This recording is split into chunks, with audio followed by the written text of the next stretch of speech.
ఇక్కడ చూసారా నా ఫోన్ ఎంత కలర్ఫుల్ గా కనిపిస్తుందో. ఇలా మీ వాట్సాప్ కి ఏదైనా ఒక న్యూ మెసేజ్ ఆర్ నోటిఫికేషన్ వస్తే ఈ కలర్ఫుల్ ఎల్ఈడి లైట్ వెలుగుతుంది. అదే విధంగా మీ ఇన్స్టాగ్రామ్ లో కూడా ఏదైనా న్యూ నోటిఫికేషన్ వస్తే మీ స్క్రీన్ ఇలా కలర్ఫుల్ గా మారుతుంది. బాగుంది కదా.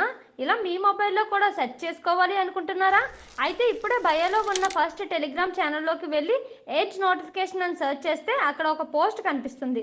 ఆ పోస్ట్ ఓపెన్ చేసి సైట్లోకి వెళ్ళి కిందకి స్క్రోల్ చేస్తే డౌన్లోడ్ ఆప్షన్ కనిపిస్తుంది. డౌన్లోడ్ ఆప్షన్ మీద క్లిక్ చేసి యాప్ డౌన్లోడ్ చేసుకోండి. యాప్ ఓపెన్ చేసి ఎనేబుల్ నోటిఫికేషన్ అనే ఆప్షన్ ని క్లిక్ చేసుకోండి. అండ్ నెక్స్ట్ సెట్టింగ్స్ అనే ఆప్షన్ లోకి వెళ్ళి డిస్ప్లే స్టైల్ మీద క్లిక్ చేసి మీ మొబైల్ కి నోటిఫికేషన్ వస్తే ఏ యానిమేషన్ స్టైల్ డిస్ప్లే అవ్వాలో సెలెక్ట్ చేసుకోండి. నెక్స్ట్ సెకండ్ ఆప్షన్ మీద క్లిక్ చేసుకొని మీకు ఈ యానిమేషన్ అనేది ఏ యాప్స్ కి కావాలో సెలెక్ట్ చేసుకోండి. అండ్ నెక్స్ట్ పక్కన కనిపిస్తున్న కలర్స్ మీద క్లిక్ చేసి ఈ యానిమేషన్ ని నచ్చిన కలర్స్ లోకి చేంజ్ చేసుకోవచ్చు. ఈ వీడియో మీకు నచ్చినట్లయితే ఒక చిన్న లైక్ చేసి మన పేజ్ ని ఫాలో అవ్వండి.